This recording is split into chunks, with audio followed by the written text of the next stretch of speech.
Hello, everybody. Welcome back to the Boss Rush Podcast pre-show here on Patreon. I am one of your hosts, Corey Deerigan. Alongside me, as always, is the PC Muscle Race himself, LeRon Dawkins. I'm sorry, there's something going on with my shirt. Hey, what's up? Hi, LeRon. Are you trying to take your shirt off for me? No, I'm not trying to take my shirt off. I'm just trying to fix it. It's trying to flex it so it rips apart. It's doing this weird thing. I got really excited. Since you've been working out, it's getting tighter.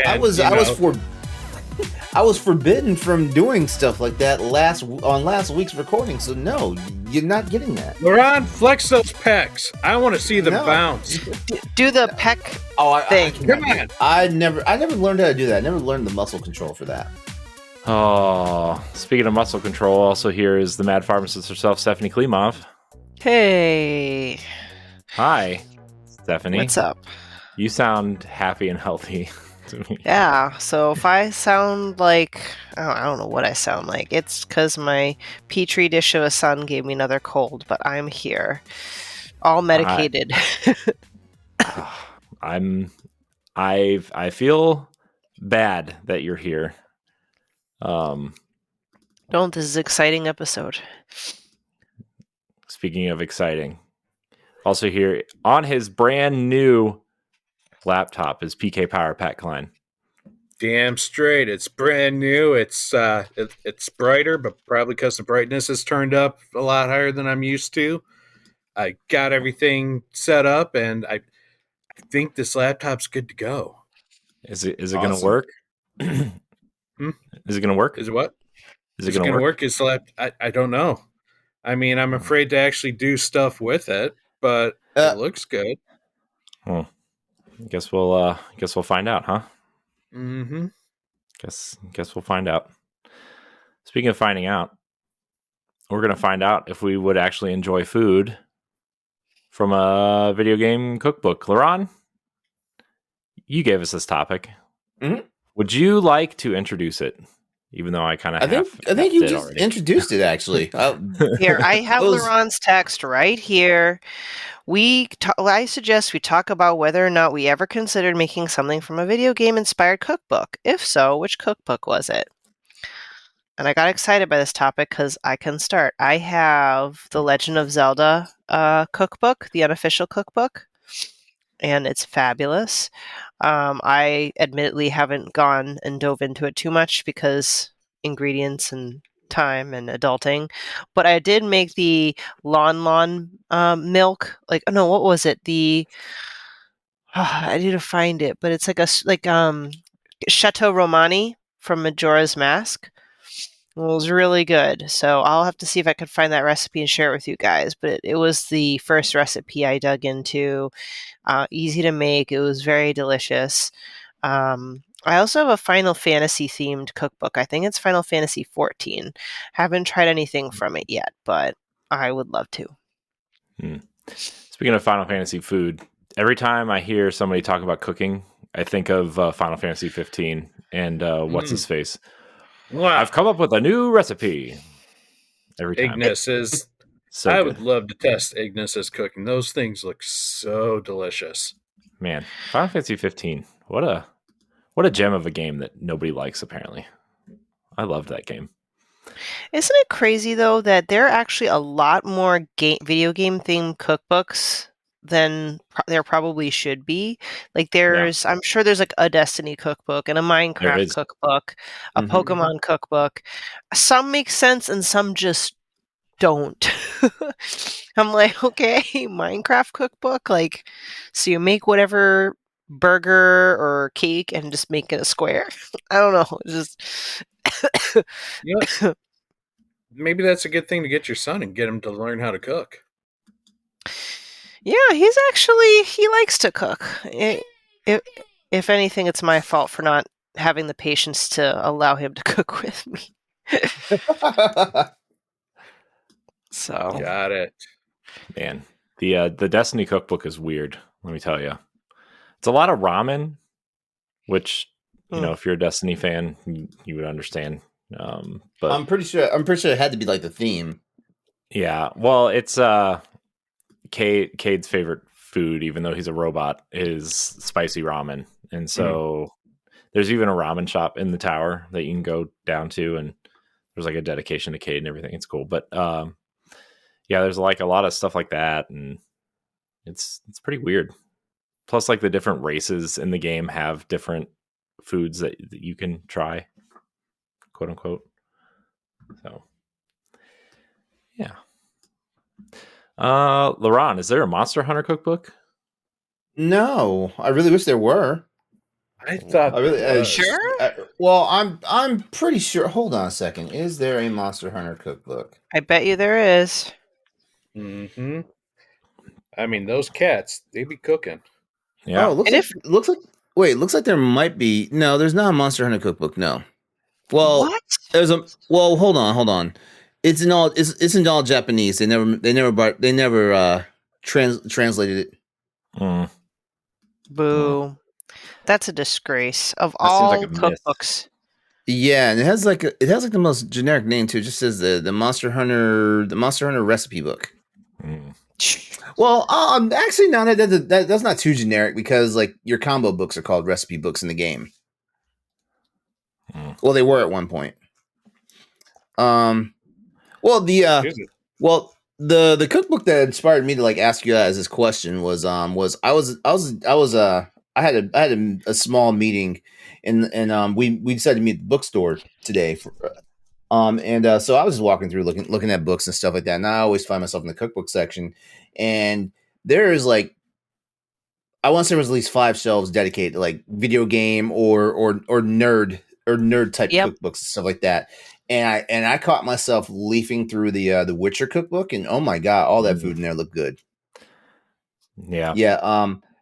There's a fried groats from the Blaviken Inn, which is fried spelt groats with bacon, mushroom, and egg. The spelt groats is actually a real thing. I did not know that. And then so yes, spelt groats, bacon, an onion, a bolotus, which is again something else I did not know about. Yeah. And what else? And then there was this crazy ass chicken sandwich. And that was actually featured in Witcher 3 Wild Hunt. The spelt groats thing was from one of the episodes of the Netflix series. Mm. Yeah. Yeah, so yeah, like some delicious looking stuff there. Like I'm probably gonna buy the book, but you can go to the to witcherkitchen.com and see some of these recipes and actually see if you want to cook them. Witcherkitchen.com. That's a great website name. Mm-hmm. Oh yeah, I'm pretty sure people of a certain political affiliation probably thought it was like the devil's work. Fair. I just found a Fallout: The Vault Dwellers official cookbook. Yep, there's I saw the Fallout one today. Lamo mac and cheese. I would love to get some of that. The Star Wars cookbook was way out there. Oh my god. Yeah, what's weird in that? What was did you know there's an official blue milk recipe now? You know they Yes, actually sell it in store now? I knew that, and don't they sell that at Disney? They sell it in stores. You can buy it at my grocery store right now. Ooh. Yeah. I wonder have you tried it? Yeah, blue milk's amazing, but it's more What's like it taste like? What's it taste like? Like blueberry milk? Well, here's the thing. I haven't tasted like the stuff they sell in the store, but the stuff at Disney is just like a fruity smoothie type thing. Yeah. It's just kind of fruity and thick and delicious. So That's what she said. Good chili cookbook. 177 of the best recipes in the world. I would love to have more fun with these recipes. I don't know. Sometimes these recipes will call for an ingredient that you'll use one time, but you spend a lot of money buying said ingredient, and then you use it once, and then you might have that leftover ingredient that sits on your shelf. Yeah, I have that problem. I have that problem too. So yeah, for example, like that chicken sandwich from The Witcher. Like I mean, like probably the worst thing you need is rapeseed oil, which I'm pretty sure you can find the alternative for that. As a matter of fact, rapeseed oil. As a matter of fact, let me look. Rapeseed oil. Okay. Yep. Is one of the oldest known vegetable oils. So we look for a substitute. You can use soybean oil, peanut oil, corn oil, sunflower oil, vegetable oil, or grapeseed oil. So there you go. So that's like I think that's the most out there thing because I'd never heard of rapeseed oil before. I knew it was. Well, I never seen it on shelves. Wait, that's what I meant to say. Grapeseed with a G? Missing the G. Missing the G. Yeah. No. It's a real thing. Yeah, it's a real thing. It's a real cooking substance. I mean, they should think about renaming it, but it is a real thing. Well, no. It says here it is the oldest. It is it's canola oil. Jesus Christ! Why don't you just call it? I guess for sake of The Witcher, like they want to use the traditional name because it literally says here on the wiki, it's like the oldest oil out there, like the oldest known oil substance. Yeah.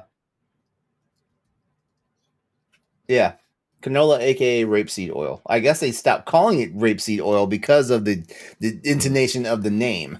It's probably by the way, YouTube, do not try to demonetize us because this is a real thing. Well, this isn't going on YouTube. I will fight you, moderators. I will fight you, moderators, on this. This isn't going on YouTube, so I think we'll be all right. I do feel better that I asked, though, because this whole time I was sitting here, I'm like, is he saying what I think he's saying? No, he's not saying what he's saying. Yeah, but you can use grapeseed oil as a substitute. Well, it is what it is, I guess. Canola oil, basically, almost everybody has that in their kitchen. Everybody that cooks has it in their kitchen. Almost. The basic bitch oil. Whoops, I shouldn't be swearing. My son's literally behind me. I thought that was vegetable oil. I do. I have this funny thing where when I was younger, I got a quote unquote Ninja Turtles cookbook, and it was just a cardboard box with an oven baked pizza in it. And you just put that in. It was funny. I've never seen it since though, but it was cool. It was funny. Yeah, so I might actually get that get the Witcher cookbook. If you here's a tip for everybody out there. If you're trying to get some Christmas shopping done, if you don't go to a bookstore and buy these books unless they're on a sale. Don't go to the bookstore and buy these books. Just get them from Amazon. And yeah, I know some of you people out there thinking Amazon's the devil, but guess what? Amazon saves me fucking money. I was gonna say support your brick and mortar stores. Barnes and Noble does not need the support. But but whenever I do go to Barnes and Noble, I'm always looking at actual books that I want to actually purchase and stuff and actually have in my collection because that's when one of the next things I want to do when we move out of this apartment and get into a bigger space. I want to get some bookshelves and I actually want to start an actual bona fide book collection. Books. And then I want to thirst trap people on the internet with that because apparently books get people all hot and bothered. You can't thirst trap anybody anymore, LeRon. You announced that you weren't doing that anymore, sort of. I did not say that. I did not make any announcements. I was not going to do that. I just said there's a type of thirst traps I would love to get to be able to do. Mm-hmm. Just go back a week. You'll hear what it is. Well, you do you, LeRon. You do you. I plan on it. So, speaking of doing, let's do the thing and get on out of here. This was the Patreon pre-show. If you are listening to this, thank you for being a patron. We appreciate you. We appreciate your support and tell your friends. I appreciate all the people who have kind of joined at our free tier. That's been nice. Not that any of them will hear this, but it's fine. And that's it. We'll see you on the main show, which is very exciting. Stay tuned. Goodbye. Bye. So long.